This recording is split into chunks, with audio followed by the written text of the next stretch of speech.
Sweden, France, Germany. These three European countries have fought wars against Russia over the past 3 centuries. Sweden invaded Russia during the 21-year-long Great Northern War in the 18th century.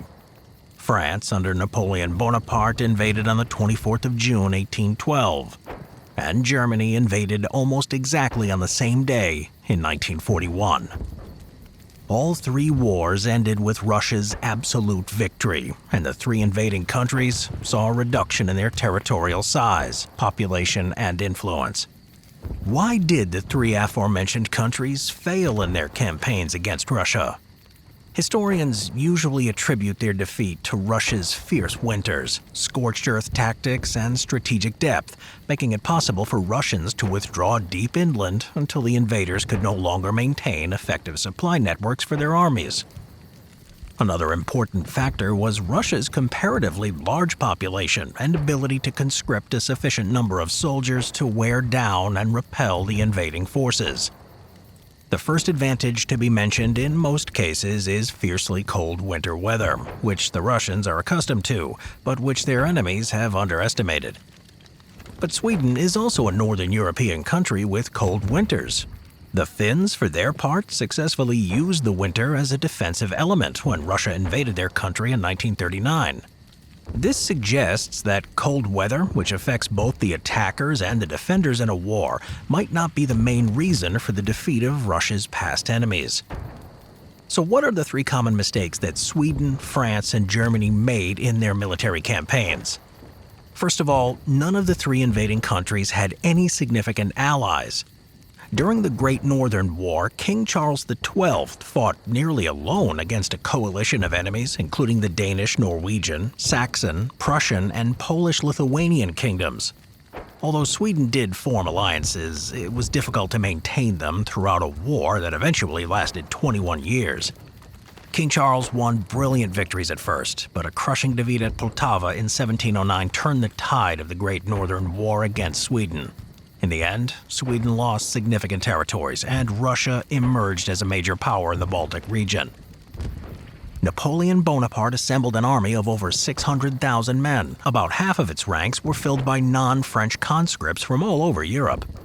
Apart from the French and Poles, however, few of Napoleon's troops felt any affection for their emperor, nor enthusiasm for his cause, and were serving out of duress. Napoleon initially won outstanding victories and even captured Moscow, where he expected to find a delegation of Russian officials ready to negotiate a peace treaty. When he realized that no peace was forthcoming, he made the fateful decision to retreat from Moscow. Germany was the enemy of nearly all the rest of the world. Germany's only significant allies were Italy and Japan, both of which provided negligible support. Since the collapse of the Roman Empire, Italy has made great contributions in the fields of Christianity, science, painting, music, and architecture, but ceased being a significant military power. Moreover, Italy's misadventures in Africa and Greece forced Germany to intervene and stabilize these 2 fronts. Japan, on the other hand, made the enormous mistake of attacking the United States instead of Russia. The General Staff of the Imperial Japanese Army developed a plan for an invasion of the Russian Far East, but the plan was eventually abandoned after increasing economic sanctions by the United States and the dimming prospects for a swift German victory in Europe. Russia's situation would have been far more difficult if the Red Army had been forced to fight on 2 fronts. Germany's lightning war tactics were effectively demonstrated in Poland and France, but failed to achieve a decisive victory in Russia. Another important mistake in all 3 wars was to place almost exclusive emphasis on the military aspect of the invasions, without taking advantage of Russia's internal weaknesses. Russia's colonialist nature, vast territories, social inequality, and diverse population make the country prone to internal conflicts and power struggles. None of Russia's invaders tried to seriously capitalize on the country's opposition and secessionist forces. Numerous minorities continue to feel a deep-seated resentment against the government and its Russification policies.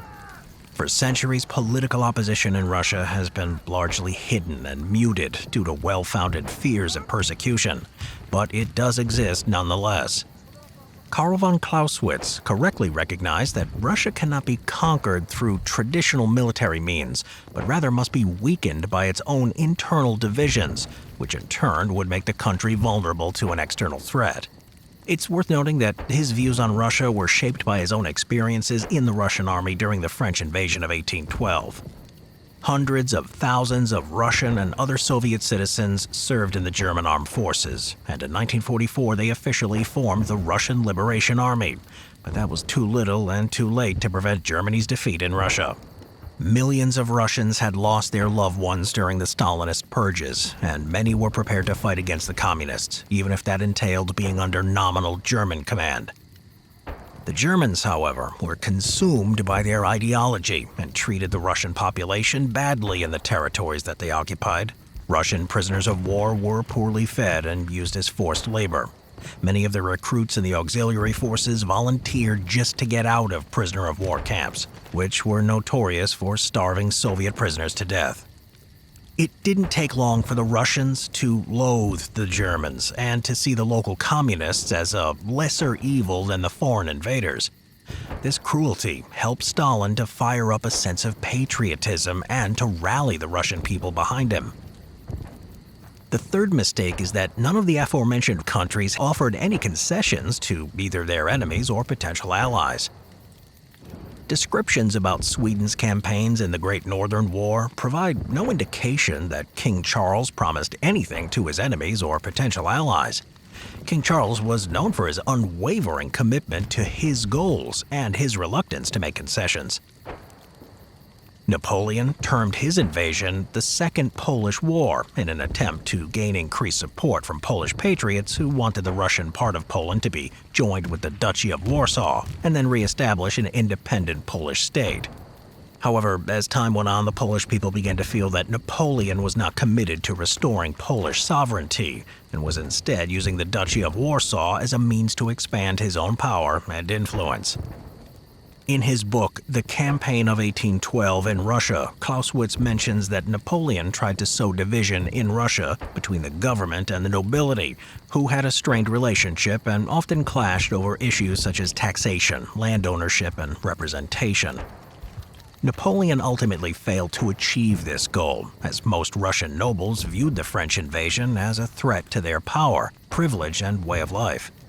During World War II, the people in the Baltic states and Ukraine viewed the arrival of the Germans as a potential means to achieve independence, and many of them joined auxiliary units of the German army. The situation varied across different regions, but generally the Germans imposed their own occupation in those countries and exploited their resources to fuel the war effort. While it is true that the winners of many wars have not offered anything to their enemies, military victories and alliances can be easier to achieve if one does so. Legend has it that Alexander the Great's army increased after each battle because he managed to turn many of his prisoners of war into allies. The Greek army consisted of approximately 40,000 men at the beginning of Alexander's campaign. It's estimated that by the time he conquered the Persian Empire, his army had expanded to over 100,000 men. Moreover, Alexander the Great was known for his tolerance and respect for other cultures, despite his desire for conquest. After World War II, the Americans helped war-torn Germany with the Marshall Plan, while William Edwards Deming implemented a quality control system for the Japanese industry, thus turning Germany and Japan from enemies into trusted friends and allies in a very short time. East Germany, for its part, readily gave up its statehood in 1990 to rid itself of Russian dominance and reunite with West Germany.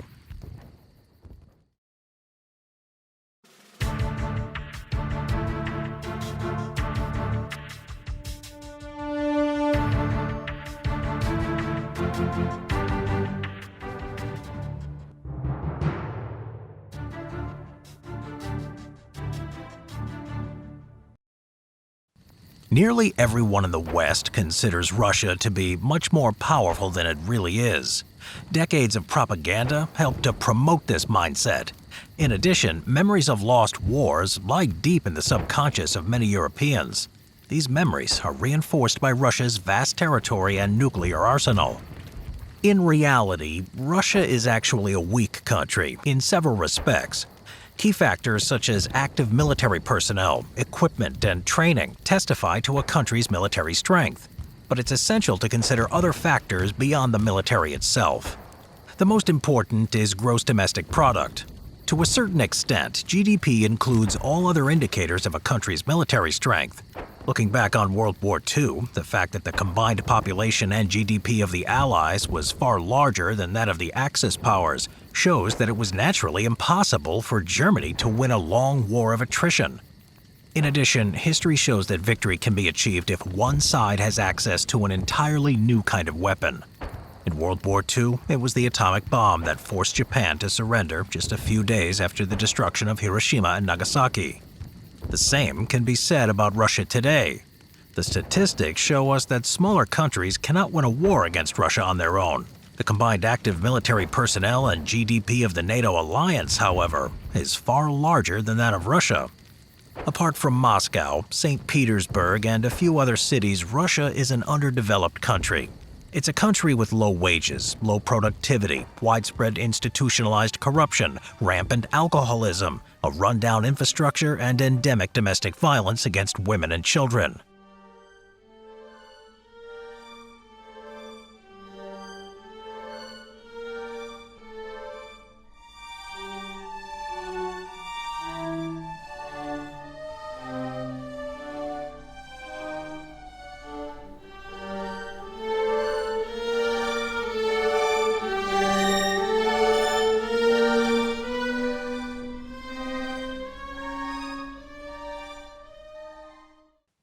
Another weakness in Russia's military capabilities is intellectual potential.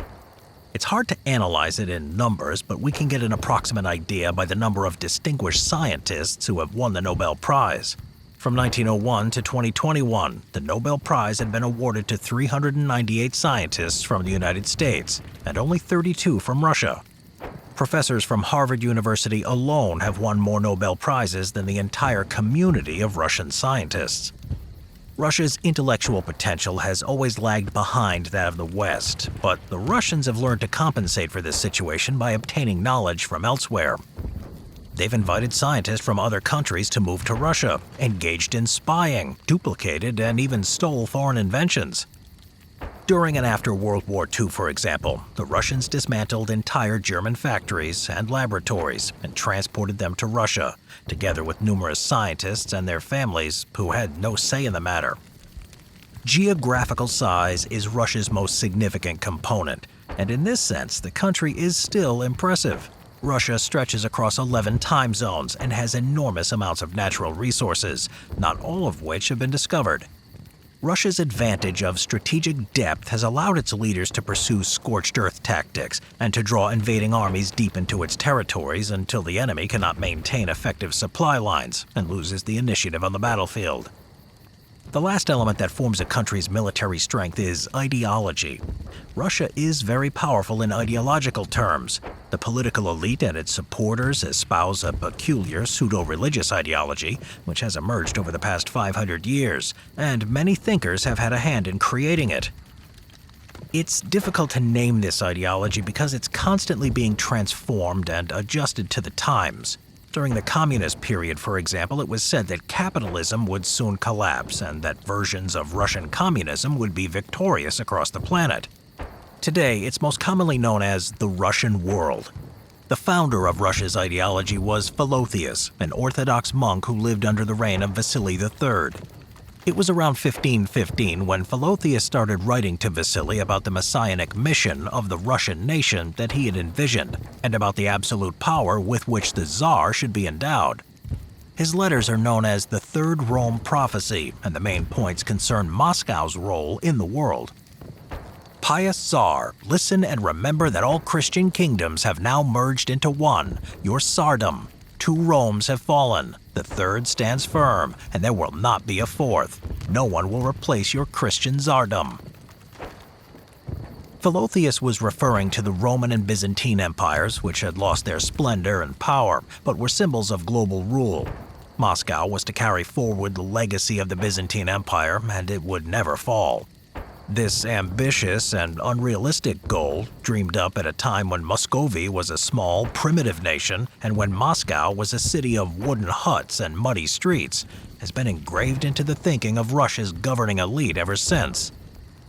A great deal has changed in the world since the 16th century, but the sense of mission in the Third Rome prophecy is still very present in Russia.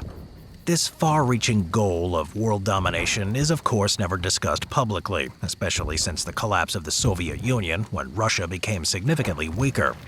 This is why Russia's ideologues continue to be hard at work to transform their ideology and make it more appealing to non-Russians. Over the course of time, various additional fantasies have been added, and with the help of modern communications, Russia's ideology has become increasingly effective. A good example of this can be seen in Alexander Dugin, a former professor at Moscow State University, who was sacked in 2014 after his hostile comments about Ukrainians rendered his academic position untenable. It's around this time that people in the West began to pay more attention to Dugin, particularly people from the extreme ends of the political spectrum. Dugin believes in causing as much chaos in foreign countries as possible, symbolized by his emblem, the satanic chaos star sigil. In Dugin's eyes, a decisive conflict is unfolding between the Eurasian world, led by Russia, and the Atlantic world, led by the United States. He wrote his book, Foundations of Geopolitics, under the wing of Russia's military espionage service, and describes his ideology as the battle for the world rule of Russians. The book includes a multitude of instructions on how to subvert, manipulate, and conquer various countries in order to create the Eurasian Empire. Here's a passage from it. Russia should introduce geopolitical disorder into internal American activity, encouraging all kinds of separatism and ethnic, social, and racial conflicts, actively supporting all dissident movements, extremist, racist, and sectarian groups, thus destabilizing internal political processes in the U.S. Fueling civil war fantasies in the United States, denial of genocidal policies in Soviet Russia, propagating Islam as a means to preserve traditional values in Europe, or attempts to rehabilitate Russian communism are all elements of Dugin's geopolitical strategy. Not so long ago, we witnessed yet another transformation of Russian ideology. On March 27, 2024, the head of the Russian Orthodox Church, Patriarch Kirill, declared that the conflict with Ukraine is a holy war that can end only with the extermination of Ukrainian identity and statehood, and that Russia has a holy mission to save the world from Satanism. Patriarch Kirill also claimed that Russian soldiers killed in Ukraine would have their sins washed away. Statements such as these may sound bizarre, even funny in the West, but centuries of brainwashing have conditioned the Russian people to believe that it's worth dying, or preferably killing others for their messianic ideology of world domination, and that only a ruthless, bloodthirsty ruler is worth following in this struggle.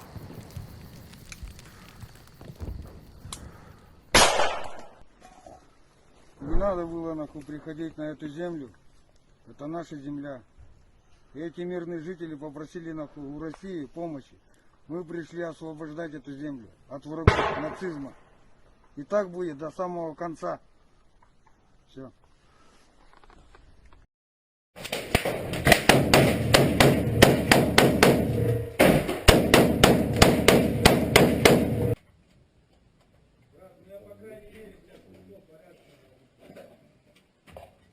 А теперь смотри, ты пришел порядки наводить ко мне домой. Там, где мои правила в моей хате. Ты пришел меня указывать, как мне жить. Я у себя дома. Не у тебя в твоей кухне, в комнате. Я не указываю тебе, где срать, где мусор кидать. Ты мне указываешь, как мне есть, как мне срать. Я дома, не ты.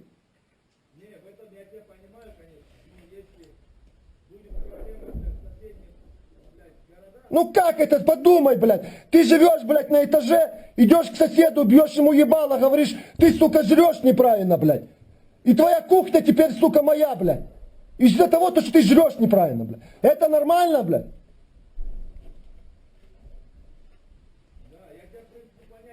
Вот так вот это все я вижу. Вы пришли к нам, блядь. Мы жили нормально. Вы пришли, блядь, сука, свой порядок делать, блядь.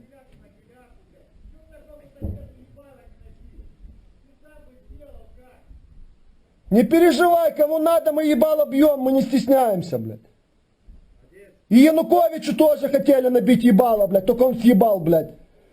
The nuclear weapon is a God-given instrument, and Moscow is a successor of ancient Rome.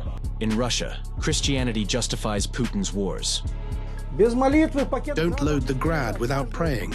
You push each of these shells in and say, Господи помилуй, Господи помилуй, Господи помилуй. Orthodox priests bless Russian soldiers and weapons, collect military aid and mix sermons with propaganda. The head of the Russian church glorifies Putin. God willing, only the end of the world will mean the end of your stay in power. And presents icons to the military authorities. This icon will protect Russian troops and will accelerate our victory. Russian Orthodox Church has become another part of the war machine. Even religious schools are transformed into military academies, where kids learn to pilot drones. Is this still Christianity? Another myth in the West is that Russians are unpredictable. Many people believe this claim, fearing that another world war might erupt due to the unpredictable nature of the Russians. Russians are actually very predictable, as could be expected from a people who are very good at the game of chess. In seeking to foresee Russia's future actions, one should always remember two facts from Russian history. First of all, Russia has never invaded a stronger neighbor. Secondly, ever since the Bolshevik Revolution, the Russians have followed the principle of prodding with the bayonet. If the flesh is soft, then keep prodding.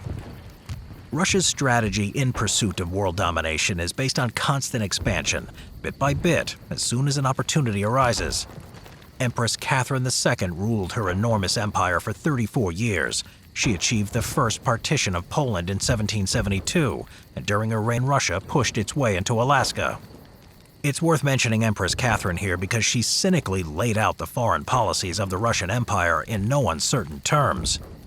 I have no way to defend my borders but to extend them.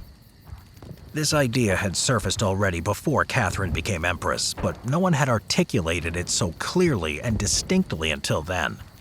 Interestingly, the Wikipedia entry on Catherine II contains several quotes from her, but not the aforementioned one, despite the fact that ever since her reign, this unwritten but clearly defined doctrine of conquest has been the cornerstone of Russia's foreign policy. Today, Russia's strategic goals include splitting up the European Union, getting NATO to dissolve, and ending American influence in Europe. This would make it easier for Moscow to regain control over the entire territory of the former Russian Empire. Russia knows that in the current situation, it cannot expand southward in the direction of China. The subjugation of Europe, by contrast, might be easier to achieve, even if it takes 100 years to accomplish.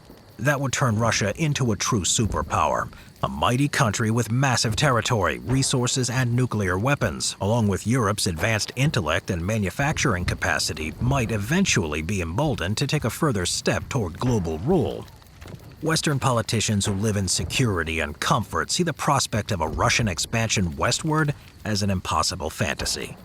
Although none of us are likely to experience that day, this is a long-term project in which the Russians have already invested 500 years, killing millions in the process.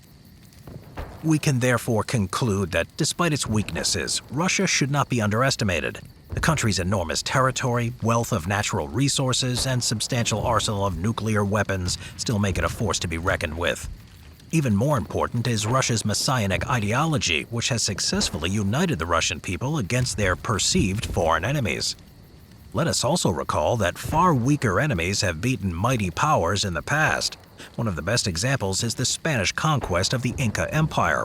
With only 168 men, Francisco Pizarro defeated a veteran army of 8,000 Inca warriors. Alexander the Great conquered the seemingly invincible Persian Empire. Other vivid examples are the Greek Revolution of 1821 and Latvia's War of Independence almost 100 years later.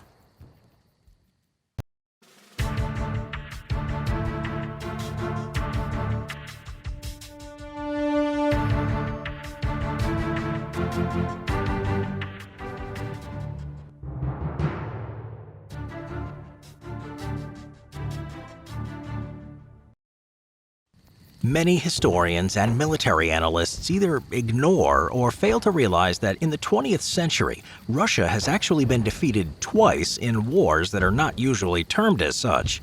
In one case, the war was called a revolution, while in the other case, the Soviet Union collapsed and ceased to exist as a country. These two events were essentially revolutionary wars of liberation, during which some of Russia's colonies won their independence.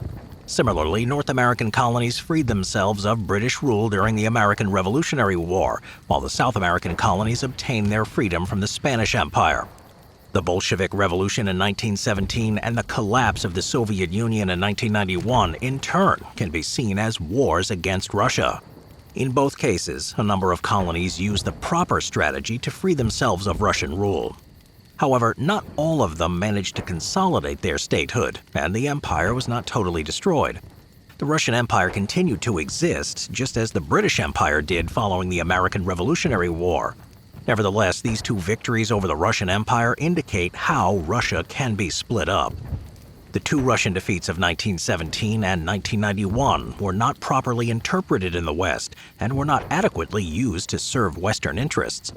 While the military nature of these two events may not be overtly apparent, they were similar to the hybrid war that is currently taking place between Russia and the West. Many people in the West still refuse to recognize the fact that a new war with Russia has begun, just as the Russians continue to deny that their military aggression in Ukraine is a war of conquest. It's worth mentioning several factors that ensure the revolution's success, and that many authors have not appreciated to a sufficient degree. In 1917, oppressed and underprivileged people fought against the Russian Empire and its privileged classes. Activists worked extensively and patiently in the years that preceded the revolution, turning the people against the government and destroying the morale of the army. The revolutionaries took advantage of a time when the empire was weak. The First World War was disastrous for Russia, and the country was struggling with economic hardship, food shortages, and widespread poverty. A series of protests in February of 1917 turned into a full-blown revolution, and the Bolsheviks, led by Lenin, successfully seized power and established a government in October of the same year. At that time, many people in Russia and elsewhere naively thought that communism would resolve all social, economic, and political problems while ensuring perpetual happiness and justice for humanity. It's ironic that Russia is currently using elements of the Bolshevik Revolution in its hybrid war against the West, promising a bright, rosy future to those who are willing to join the so-called Russian world. Last time I checked, Russia outlawed any kind of genital mutilation of children, gay propaganda in schools, being gay in public, and offered Americans amnesty and immigration if they were targets of our government, which, as a PB, kinda, sympathetic towards. But you seem to like to link Russia, China, and God knows who else together. You're a Democrat. You're a Democrat. You're hiding. Russia's base. China's for fags. Get over it. Oh yeah, and some Islamic terrorists blew up an elementary school in Russia. You know what Russia did? They went to their country, murdered their families on tape, and sent it to the terrorists. Yeah, base. Soviet authors wrote that the revolution was a victory of the exploited working class and a triumph of the ideals of communism. However, the revolution would surely have failed without the intellectual contribution of left-wing activists and military involvement of the Latvian riflemen. The Latvian riflemen were formed in 1915 and were used as an elite force in the Imperial Russian Army. They suffered heavy casualties, which led to a strong resentment against the Russian Empire. In May of 1917, the Latvian riflemen pledged their support for the Bolsheviks and became known as the Red Latvian Riflemen. Of particular significance was the Oriol Kromi operation in October 1919, where the Latvians played a key role. The success of the operation marked a turning point in the Russian Civil War and paved the way for the eventual defeat of the White forces. Russian resentment against the Latvians came to the surface during Stalin's purges of 1937 and 38, when approximately 73,000 men, many of them die-hard communists, were murdered solely due to their Latvian ethnicity. Their widowed wives and children were so terrified that many of them no longer dared to speak Latvian to each other. The next step was a series of mass deportations that ended in 1951 and had a profound and lasting impact on the country's demographic makeup. Потому что они уроды, потому что они гадины, потому что они фашисты, потому что я их ненавижу. Я не могу жить в этой стране, потому что они фашисты, гадины, твари, и не понимают, где правда, а где ложь. Абсолютно все теперь граждане России любых политических воззрений, любой политической позиции официально признаны в Латвии людьми второго сорта, пребывание которых на территории этой страны нежелательно. Но объективно, потому что выучить латвийский язык, он довольно сложный. Но даже дело не в том, что он сложный, он абсолютно бессмысленный. И, само собой, Прибалтика вся, это все наши земли, и наши люди там живут. То, что из них сейчас сделали стадо бессловесное, твари дрожащих, то мы должны это поправить. Я не знаю сейчас сколько, но в Латвии, по-моему, 40% было русскоязычного населения. Наверняка и сейчас немало. Если они будут проводить такую политику в отношении людей, которые хотели жить в той или иной стране, работали там, создавали какие-то блага для этой страны, и с ними будут так по-свински обращаться. А у латышей что? Кроме шпрот. То есть вот латвийский народ, он какой след оставил, так сказать, в истории цивилизации, чтобы русский человек, даже будучи конченным либералом, был вынужден учить латвийский язык? Я правда не понимаю. Депортации же были, кстати. Куда? Вот, например, латыши, вот я помню, в этом учебнике новом, как раз, о котором я говорю, история для 11 класса, там тоже были депортации. Латыши это фашисты, в общем-то. Они всегда были фашистами, они ими остаются. Ну, их заслуженно, в Сибирь. Да, конечно, однозначно. Их вообще надо... Просто латыши нас смотрят, они удивляются вашему комментарию. Их вообще как и западенцев Украину, собственно говоря. И это же абсолютно... Тоже всех, да, конечно, недобитки. Я просто удивляюсь на сегодняшний день политики России, почему мы так мягко, в общем-то, с ними поступаем. Надо просто бомбить Киев да, бомбить и все остальное. Просто сравнять с землей. А люди? В смысле люди? Но там уже те, кто хочет, пусть остаются. Конечно, удивили. У вас такой ответ необычный. Простите, что я такой. Similar events of those in 1917 occurred in 1991. The collapse of the Soviet Union is known in the Baltic states as the Singing Revolution. It was a remarkable example of non-violent resistance that ultimately led to the restoration of independence for the three Baltic countries. This non-violent struggle was basically another war against the Russian Empire that was won with hybrid war methods. Of particular importance was the support of Western political circles and from the Catholic Church. These were represented by such outstanding personalities as U.S. President Ronald Reagan and Pope John Paul II, who was of Polish origin. In Poland, the anti-Russian struggle was led by labor union leader Lech Walesa. After World War II, millions of refugees from Poland, Lithuania, Latvia, and Estonia established new lives in the West. They set up various non-governmental organizations and spread detailed information about the true situation in the Soviet Union. This swayed Western public and Western politicians to express their support for those nations that were being oppressed by Russia. This work was not without results. Gradually, close partnerships were formed between activists in the West and their counterparts in the occupied countries. A few other circumstances make the collapse of the Soviet Union similar to the Bolshevik Revolution. In both cases, Russia had become weak.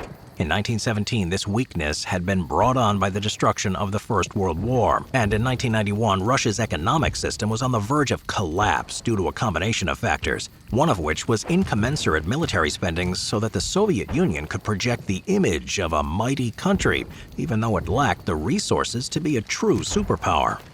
President Ronald Reagan dragged Russia into an arms race that the country's economy could not withstand. Maintaining an enormous military, manufacturing advanced weapons, and playing the role of a global superpower required massive funding, which was not available to Russia at that time, nor is such funding available today. Both the 1917 and 1991 revolutions were fueled by powerful ideologies. In 1917, it was socialism and communism. The Bolshevik Revolution was a sweeping popular movement before communism demonstrated its evil face. The Revolution of 1991 was based on the demand for democracy and human rights. In both cases, the revolutionaries capitalized on the weakness of the empire and on the internal opposition that existed therein.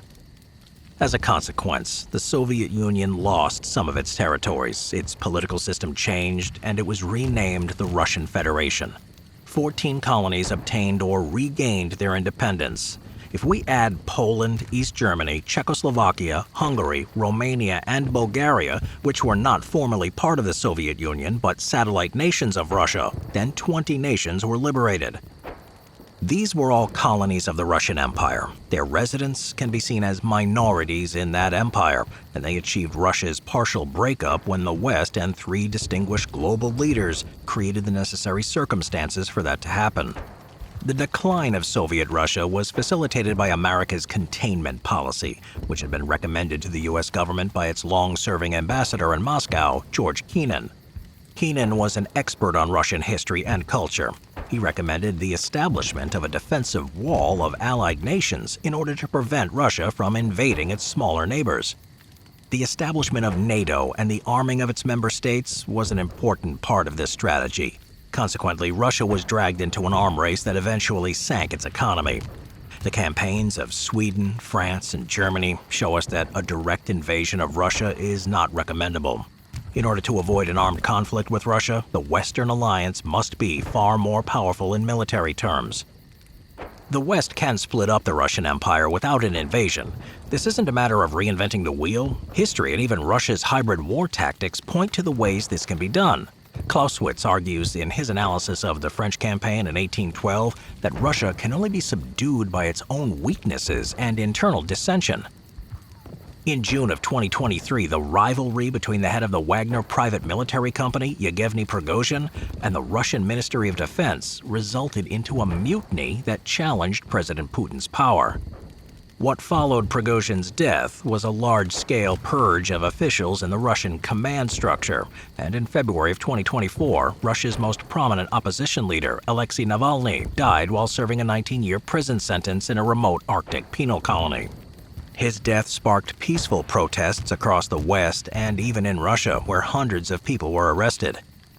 The previously successful policy of containment, economic sanctions, and hybrid war tactics would be more effective if the West was able to enlist China as an ally.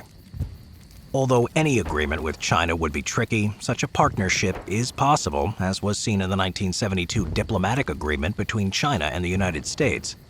In retrospect, we see that Ukraine should have been admitted to NATO after Russia's annexation of Crimea.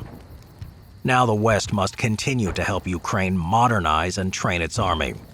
Some people in the West fear that this would escalate the ongoing hybrid war with Russia, but such misgivings represent either a lack of knowledge about Russia or yet another futile attempt to placate the Russians. Russia will do everything it can to destabilize the West, irrespective of whether the West arms Ukraine or not. The United States must continue to develop new weapons because it has the greatest research and development opportunities in the world. Kremlin propagandists indirectly admit that this is the right strategy against Russia when they protest about the spread of NATO's infrastructure close to Russia's borders and the installation of American missile defense systems in Europe and Asia. These are decisively defensive measures that have been provoked by Russian aggression in Chechnya, Georgia, and Ukraine. Considering the current pacifist mood in the West, these cannot be seen as part of a conscious attempt to liberate Russia's remaining colonies. In listing the threats that Russia's facing, propagandists conveniently avoid mentioning the dissatisfaction of Russia's minorities. The West should be intensively involved in preparing Russia's minorities for the changes they desire and deserve. Ideas about freedom, democracy, and the right to self-determination are alive in Russia, although the voices that express them have been violently silenced. The West must understand that the dangers that Russia presents will only increase in the future.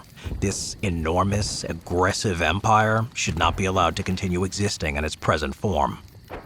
The process of splitting the Russian Empire should include the return of territories that have been taken away from neighboring countries. That could be followed by a new Marshall Plan to help Russia experience a rebirth in a truly free and democratic society and in a sensibly sized territory. But then the question arises, is it correct to call for the breakup of a country?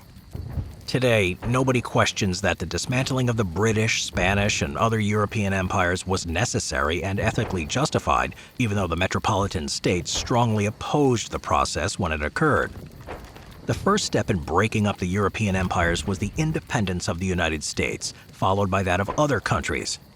It's therefore entirely ethical and just to demand further breakup of the Russian Empire.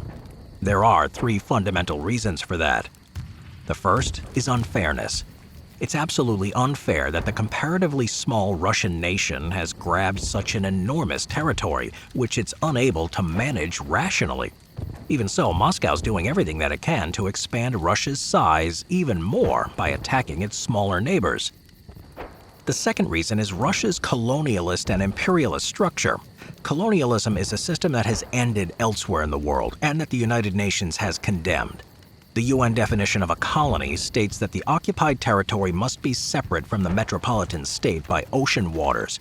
Sadly, this definition is incomplete. It makes no difference if the colonizer arrives by ship, tank, or horse. The result is the same in all cases. The language, culture, religion, and national consciousness of the occupied nation are gradually eroded. The third reason is that Russia endangers world peace. It's attacked neighboring territories since the very origins of the Russian state. When Ivan III took the throne of Muscovy in 1462, Russia's territories was approximately 400,000 square kilometers. Modern-day Russia covers over 17 million square kilometers. Conquering new territories has become an inexorable element of Russia's character. To ignore the facts of history and the aggressive impulses of an evil empire, to simply call the arms race a giant misunderstanding, and thereby remove yourself from the struggle between right and wrong. U.S. President Ronald Reagan once called Russia the evil empire. A study of that country's history offers a convincing justification of Reagan's accurate designation. For nearly 6 centuries, Russia has engaged in an endless series of crimes, which consist mainly of starting wars against weaker countries and then murdering and robbing their people. The same treatment has been administered against Russia's own people every time somebody expressed the slightest opposition to the governing tyrant. Russia's hybrid war against the West shows that nothing has changed. The present Russian administration is inherently evil, just like its predecessors. In 1939, Stalin invaded Poland under the pretext of protecting minorities. Later, he invaded Finland and the Baltic states, claiming that these tiny nations endangered Russia's sovereignty. President Putin has mentioned recovering Russian lands or defending compatriots who live abroad as excuses for his incursions in Ukraine and Georgia, and even for potential land grabs in the future. However, the territories that Russia's political elite wants to recover are not Russian at all, but were forcibly taken from other nations through war and conquest. Sooner or later, a future ruler will become consumed by the country's messianic ideology and the power that comes from ruling an enormous territory with tremendous natural resources, not to mention a potent nuclear arsenal. Following the example of Putin and Stalin, he will launch invasions of neighboring countries when they appear to be weak and isolated. New reasons, no matter how ludicrous, can always be invented for yet another armed insurrection, and their actual credibility is of little importance to Russia's leaders.